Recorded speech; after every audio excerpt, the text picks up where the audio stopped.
Hai guys, Assalamualaikum warahmatullahi wabarakatuh. Ketemu lagi dengan saya Rena Yulia di channel Dosen Kece. Hari ini masih membahas tentang pengantar ilmu hukum.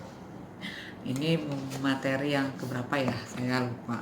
Tapi hari ini kita akan membahas istilah-istilah di dalam ilmu hukum.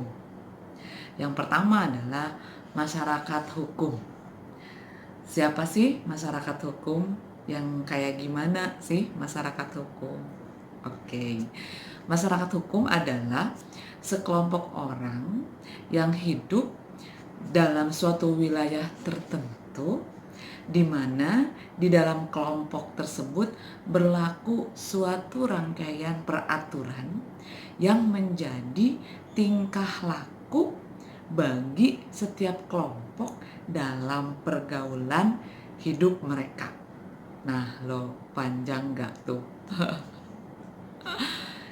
Sekelompok orang nih yang hidup dalam suatu wilayah tertentu, dan di wilayah tertentu itu, di dalam kelompok tersebut berlaku suatu peraturan yang menjadi aturan tingkah laku dalam pergaulan hidup mereka itu harus seperti apa bertingkah laku. Nah, itu masyarakat hukum. Peraturan itu dibuatnya oleh siapa? Ya oleh kelompok mereka sendiri dan berlaku bagi mereka sendiri. Ada kalanya peraturan tersebut tumbuh dari perilaku kelompok ataupun orang-orang tersebut yang kemudian menjadi kebiasaan. Jadi perilaku tersebut dilakukan secara berulang-ulang dan dianggap merupakan perilaku yang memang harus dilakukan oleh kelompok masyarakat tersebut. Nah, kelompok lain belum tentu mempunyai perilaku atau pedoman tingkah laku yang sama, sehingga timbul perbedaan di antara sesama kelompok. Tetapi masyarakat itu tetapi kelompok-kelompok tersebut tergabung di dalam masyarakat berpikiran bahwa perilaku tersebut merupakan perilaku yang diyakini untuk seharusnya dilakukan secara demikian. Oke, itu istilah yang pertama, masyarakat hukum. Jadi ada masyarakat, di dalamnya ada kelompok-kelompok, ada peraturan yang berisi pedoman bertingkah laku, dan tingkah laku itu dijadikan standar di dalam pergaulan kehidupan mereka. Tingkah laku itu bisa dibuat oleh kelompok-kelompok tersebut dengan tujuan yang tadi, atau bisa juga tumbuh dengan sendirinya, dilakukan secara berulang yang kemudian menjadi kebiasaan dan diyakini perilaku itulah yang seharusnya dilakukan oleh kelompok-kelompok di dalam masyarakat itu. Oke. Yang istilah kedua adalah hubungan hukum. Hubungan hukum adalah hubungan yang dilakukan oleh dua atau lebih subjek hukum yang dapat menimbulkan akibat hukum. Nah, ini nih. Dari hal tersebut, maka hukum mengatur hubungan antara orang yang satu dengan orang yang lain dan antara orang dengan masyarakat, atau antara masyarakat yang satu dengan masyarakat yang lain. Gitu. Jadi hubungan hukum itu terdiri atas ikatan-ikatan antara individu dengan individu dan antara individu dengan masyarakat dan seterusnya. Jadi kalau ditanya hubungan hukum itu apa? Hubungannya aku baik-baik saja. Enggak gitu. Ya memang harus baik-baik saja, tetapi harus bisa menjelaskan bahwa hubungan hukum itu hubungan yang dilakukan oleh dua atau lebih subjek hukum yang dapat menimbulkan akibat hukum. Nah, hubungan hukum memerlukan syarat-syarat, antara lain, satu, ada dasar hukumnya, peraturan yang mana yang mengatur tentang hubungan itu. Yang kedua, ada peristiwa hukum, yaitu terjadi peristiwa hukumnya. Nanti kita akan bicara apa itu peristiwa hukum. Istilah selanjutnya adalah peristiwa hukum. Jadi teman-teman harus bisa membedakan setelah sekarang menjadi mahasiswa Fakultas Hukum harus bisa membedakan adakah peristiwa biasa atau apakah ini peristiwa hukum. Nah, apa sih peristiwa hukum? Peristiwa hukum itu adalah suatu kejadian dalam masyarakat yang menggerakkan suatu peraturan hukum tertentu sehingga ketentuan-ketentuan yang tercantum di dalamnya dapat diwujudkan. Nah, peristiwa-peristiwa hukum itu contohnya perkawinan atau pernikahan, tapi undang-undangnya undang-undang perkawinan loh. Kemudian kematian. Kenapa kematian bisa menimbulkan peristiwa hukum? Karena dia merupakan dari peristiwa kematian itu akan ada waris, maka itu peristiwa hukum. Kemudian transaksi jual beli itu akan memunculkan hak dan kewajiban bagi yang beli, kewajiban bagi yang beli, hak bagi yang jual, kewajiban bagi yang jual. Oke. Nah, dari contoh tadi peristiwa hukum itu bisa terjadi akibat dari perbuatan subjek hukum. Nah, subjek hukum itu bisa manusia, bisa badan hukum, tetapi juga ada peristiwa hukum yang bukan perbuatan subjek hukum, tetapi menimbulkan akibat hukum. Contoh, kelahiran seorang bayi, gitu. Terus kadaluarsa, nah itu kan peristiwa hukum, tapi bukan dari perbuatan subjek hukum.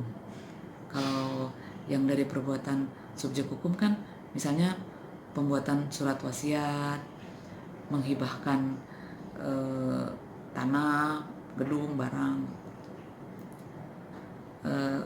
Kemudian peristiwa hukum juga, nah itu peristiwa hukum. Selanjutnya akibat hukum. Akibat hukum adalah segala akibat yang terjadi dari segala perbuatan hukum yang dilakukan oleh subjek hukum terhadap objek hukum.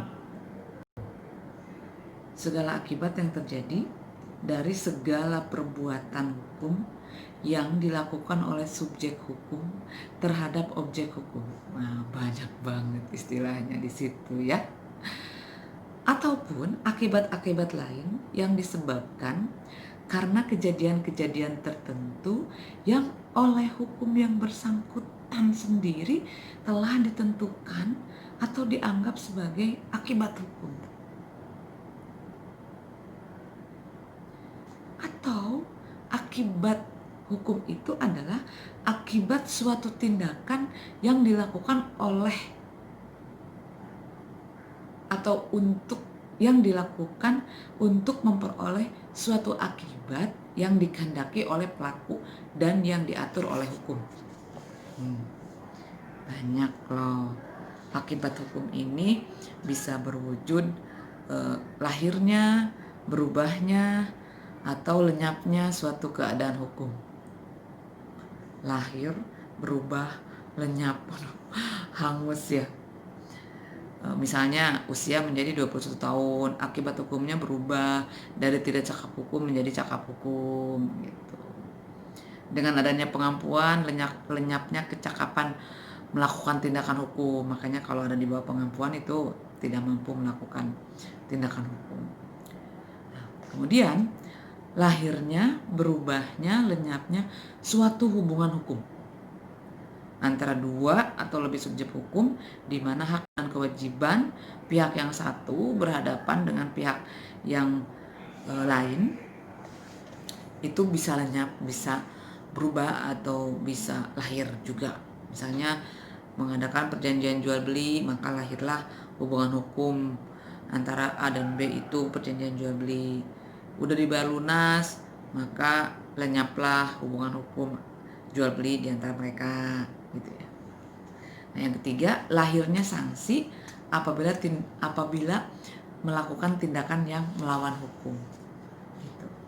Nah, ini contoh misalnya seorang pencuri disanksi hukuman ya.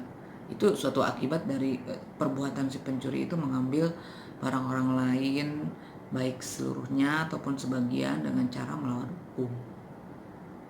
Itu. Nah, itu akibat hukum. Kemudian istilah lain adalah subjek hukum. Subjek hukum siapa sih? Subjek hukum menurut Van Apeldoorn adalah segala sesuatu yang mempunyai kewenangan hukum. Ialah kecakapan untuk menjadi pendukung subjek hukum. Gitu. Nah, ahli lain, Haidir Ali, menjelaskan subjek hukum adalah manusia yang berkepribadian hukum dan segala sesuatu yang berdasarkan tuntutan kebutuhan masyarakat. Demikian itu oleh hukum diakui sebagai pendukung hak dan kewajiban. Jadi subjek hukum itu adalah pendukung hak dan kewajiban. Dia yang melaksanakan hak, dia yang melaksanakan kewajiban. Oleh karena itu, menurut Kansil, subjek hukum adalah sesuatu yang mempunyai hak dan kewajiban. Gitu. Nah, subjek hukum ini ada dua, ada manusia, kemudian ada juga badan hukum. Nah, selanjutnya istilah yang lain yang perlu kalian ketahui adalah objek hukum. Apa sih objek hukum? Yang kayak gimana sih? Objek hukum adalah segala sesuatu yang berguna bagi subjek hukum, baik itu manusia ataupun badan hukum, dan yang dapat menjadi pokok permasalahan dan kepentingan bagi para subjek hukum. Oleh karenanya dapat dikuasai oleh subjek hukum. Nah, itu objek hukum.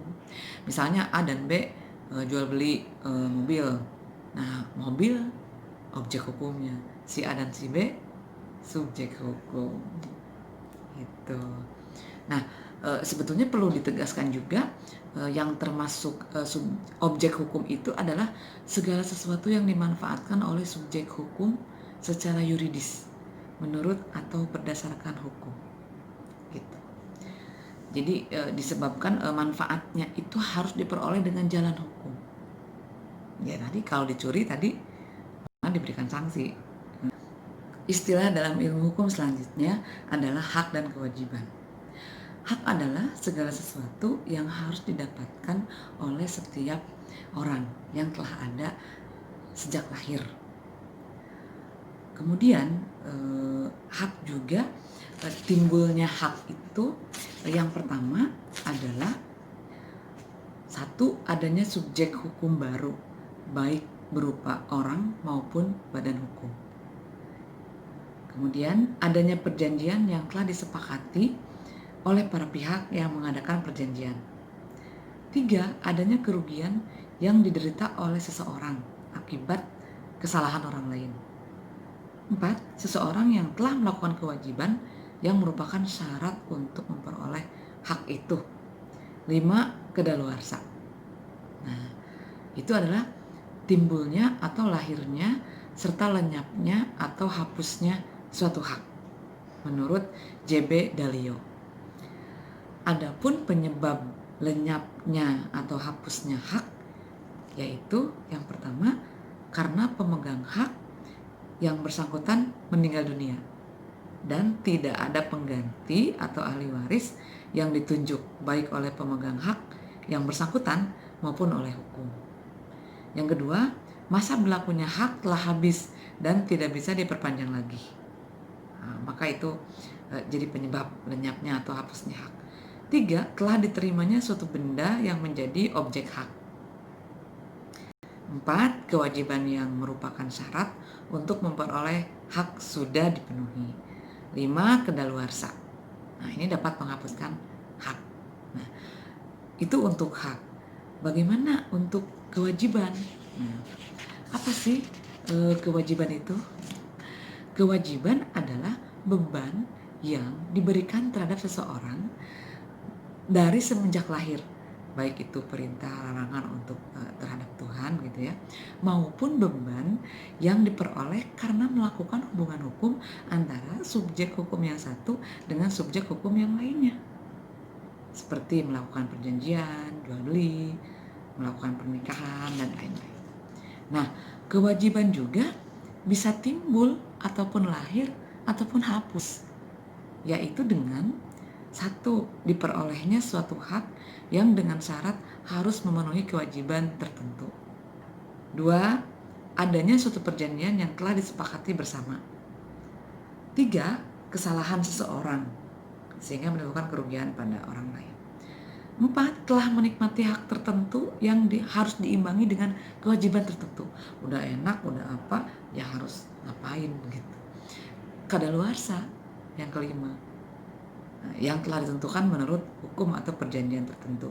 Nah, bahwa kadaluarsa dapat menimbulkan kewajiban baru. Misalnya kewajiban membayar denda atas pajak kendaraan. Udah lewat nih, berarti kan ada kewajiban baru, yaitu membayar denda. Nah, kewajiban juga dapat hapus disebabkan oleh beberapa hal.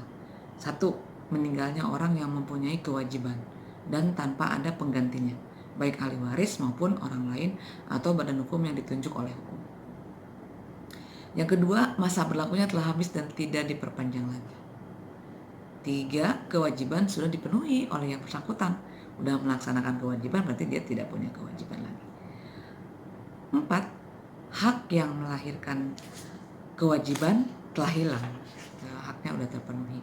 Lima, kadaluarsa. Nah, ini udah kadaluarsa. 6, karena ketentuan undang-undang, jadi dia nggak memiliki kewajiban lagi. 7, kewajiban telah beralih atau dialihkan kepada pihak lain. Nah, ini udah kebayangkan misalnya udah jual beli, udah dijual ya, walaupun masih ada cicilan, kewajibannya udah beralih. 8, adanya sebab yang di luar kemampuan manusia sehingga ia tidak dapat memenuhi kewajiban. Di luar kemampuan manusia, berarti urusannya udah dengan Tuhan, udah dengan alam, bencana alam, apa dan sebagainya. Itulah tadi istilah-istilah di dalam ilmu hukum. Yang pertama, masyarakat hukum. Yang kedua, hubungan hukum. 3, peristiwa hukum. 4, akibat hukum. 5, subjek hukum. 6, objek hukum. 8, hak dan kewajiban. Oke, sampai di sini kuliah hari ini untuk materi istilah-istilah di dalam ilmu hukum. Sampai ketemu lagi di materi selanjutnya. Dadah. Assalamualaikum warahmatullahi wabarakatuh.